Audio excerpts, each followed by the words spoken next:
నకిలీ మద్యం కేసులో వైసీపీ నేత మాజీ మంత్రి జోగి రమేష్ ను సిట్ అరెస్టు చేసింది. విజయవాడ ఇబ్రహీంపట్నంలోని ఆయన నివాసంలో జోగి రమేష్ ను అరెస్టు చేసిన ప్రత్యేక దర్యాప్తు బృందం తర్వాత ఎక్సైజ్ కార్యాలయానికి తరలించింది. పోలీసుల విచారణ తర్వాత న్యాయమూర్తి ఎదుట హాజరుపరిచే అవకాశం ఉన్నట్లు సమాచారం.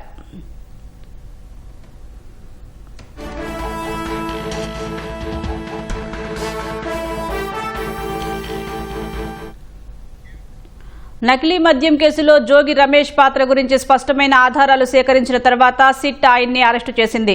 నకిలీ మద్యం కేసులో A1 గా ఉన్న అద్దేపల్లి జనార్దన్ రావు, ఆయన సోదరుడు జగన్మోహన్ రావును పోలీసులు 7 రోజుల పాటు సుదీర్ఘంగా విచారించారు. విచారణలో జోగి పాత్రపై జనార్దన్ రావు కీలక విషయాలు వెల్లడించారు. జోగి రమేష్ ప్రోద్బలంతోనే నకిలీ మద్యం తయారు చేసినట్లు కేసులో A1 గా ఉన్న అద్దేపల్లి జనార్దన్ రావు సిట్ అధికారులకు వాంగ్మూలం ఇచ్చారు. తనకు 3 కోట్ల రూపాయలు సాయం చేస్తారని హామీ ఇచ్చారని సిట్ విచారణలో చెప్పారు. ఆ డబ్బుతో ఆఫ్రికాలో డిస్టిలరీ పెట్టుకోవచ్చని ఆశ చూపారని, అందుకే జోగి రమేష్ మాటల్ని నమ్మి ఈ దందాలోకి దిగినట్లు జనార్దన్ రావు వాంగ్మూలం ఇచ్చారు. అదే సమయంలో ఆఫ్రికా వెళ్లే ముందు సెప్టెంబర్ 23న ఇబ్రహీంపట్నంలోని జోగి రమేష్ ఇంటికి వెళ్లినట్లు చెప్పడంతో దానికి సంబంధించిన సీసీ కెమెరా దృశ్యాలను సిట్ సేకరించింది.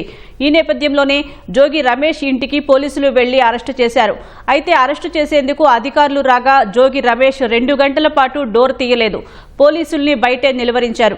ఆ తర్వాత డోర్ బద్దలు కొట్టిన పోలీసులు జోగి రమేష్ కు అరెస్టు వారెంట్ ఇచ్చిన పోలీసులు ఆయన్ని అరెస్టు చేశారు. ఇదే కేసులో జోగి రమేష్ సోదరుడు రాము ప్రమేయం కూడా ఉన్నట్లు పోలీసులు ఆధారాలు సేకరించినట్లు తెలుస్తోంది. అరెస్టు తర్వాత విజయవాడలోని గురునానక్ కాలనీలోకి ఎక్సైజ్ కార్యాలయానికి జోగి రమేష్ ను తరలించారు. అక్కడ అధికారులు జోగి రమేష్ ను ప్రశ్నిస్తున్నారు. ఆయన నుంచి మరిన్ని వివరాలు రాబట్టిన తర్వాత న్యాయమూర్తి ముందు హాజరుపరిచే అవకాశం ఉంది. ఇదే కేసులో జోగి వ్యక్తిగత కార్యదర్శి రాము నుంచి వాంగ్మూలం తీసుకున్న పోలీసులు ఆరేపల్లి రామును వదిలిపెట్టారు.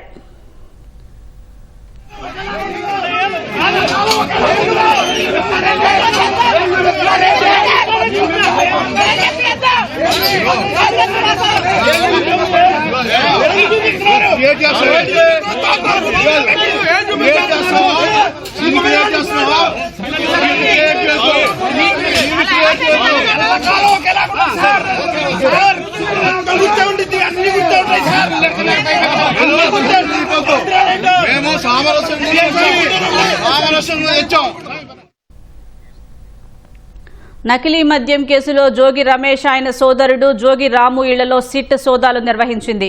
ఇబ్రహీంపట్నంలోని జోగి సోదరుల ఇళ్లలో SIT, excise, police, clues team బృందాలు సోదాలు చేశాయి. తనిఖీల్లో పలు హార్డ్ డిస్కులు స్వాధీనం చేసుకున్నట్లు సమాచారం.